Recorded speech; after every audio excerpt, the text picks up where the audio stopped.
Hi friends, Mangalagiri Lakshmi Narasimhaswamy దేవాలయం ఆంధ్రప్రదేశ్ రాష్ట్రం గుంటూరు జిల్లా మంగళగిరి పట్టణంలో ఉన్న దేవాలయం. భారతదేశంలోని విష్ణు 8 పవిత్ర స్థలాలైన ఒకటైన ఈ క్షేత్రం అష్టమహాక్షేత్రాల సింహాలలో ఒకటిగా కూడా ప్రసిద్ధి చెందినది. కొండపైన దిగువన ఉన్న 3 దేవాలయాలున్నాయి. దక్షిణ భారతదేశంలోనే ఎత్తైన గోపురాలలో ఒకటైన ఈ దేవాలయం గోపురం 150 అడుగుల ఎత్తు, 49 అడుగుల వెడల్పుతో 11 అంతస్తులతో నిర్మించబడినది. ఈ దేవాలయాన్ని పాండవ సోదరుడు యుధిష్ఠిరుడు స్థాపించాడని ఇక్కడ చరిత్రను బట్టి తెలుస్తుంది. దేవాలయ చరిత్ర పురాతన హిందూ మత గ్రంథాలలో ఒకటైన బ్రహ్మ వైవర్త పురాణంలో నమోదు చేయబడింది.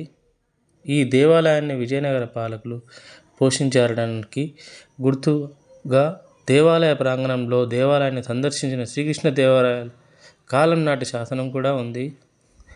ఎత్తైన 11 అంతస్తుల గాలి గోపురాన్ని జమీందారీ పోషకుడు నరసింహ భక్తుడు వాసిరెడ్డి వెంకటాద్రి నాయుడు నిర్మించాడు. ఈ ఆలయానికి గల ప్రత్యేకతలు ఏంటంటే, మంగళగిరి అనేక శతాబ్దాలుగా ప్రసిద్ధి చెందిన పట్టణం. మంగళగిరి ఆలయం అనగానే పానకాల స్వామి గుర్తుకు వస్తాడు. ఈ కొండ మీద 3 నరసింహస్వాములకు నిలయం.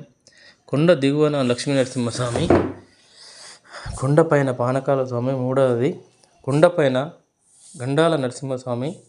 ఈ వైష్ణవ క్షేత్రం కృష్ణానదికి అతి సమీపంలో ఉంది. ఈ పర్వతంపై లక్ష్మీదేవి తపస్సు చేసినందున ఈ క్షేత్రాన్ని మంగళగిరి అని పిలుస్తారు. ఈ ఆలయ ప్రధాన దైవం లక్ష్మీ నరసింహస్వామి. కొండపైన ఉన్న గుడిలో విగ్రహం లేదు. నోరు ఆకారంలో కేవలం తెరిచిన రంధ్రం మాత్రమే ఉంటుంది. అక్కడ తెరుచుకున్న రంధ్రమే పానకాల స్వామి అని ప్రజల నమ్మకం. ఈ స్వామికి చిత్రమైన ప్రత్యేకత ఉంది.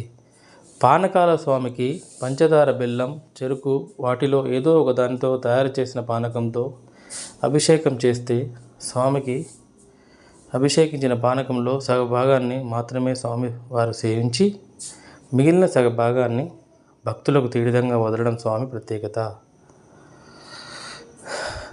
ఈ ఆలయం మరో ప్రత్యేకత, ప్రతినిత్యం 100 కొలది బిందెల పానకం స్వామికి సమర్పించినా ఈ దరిదాపులో ఒక్క చీమ కూడా ఎక్కడ కనిపించదు. ఈ విశేషం వల్లనే ఈ దైవం పానకాల స్వామిగా ప్రసిద్ధుడయ్యాడు. గాలి గోపురం. మంగళగిరి శ్రీ లక్ష్మీనరసింహస్వామి వారి గాలి గోపురం రాష్ట్రంలో అత్యంత ఎత్తైనది.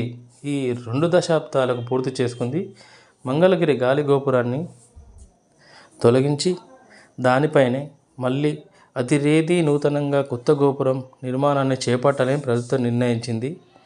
11 అంతస్తులతో 157 అడుగుల ఎత్తును కలిగి కేవలం 49 అడుగుల పీఠ భాగంతో గాలిలోని టీవీగా నిలబడినట్టు కనిపిస్తూ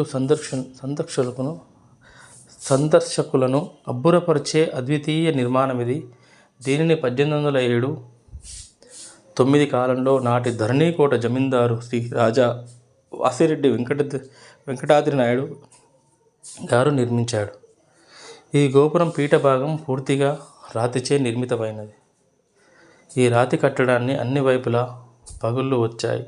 మంగళగిరి గోపురాన్ని ప్రజలు వారసత్వ సంపదగా భావిస్తుంటారు. ఓం నమో నారాయణ.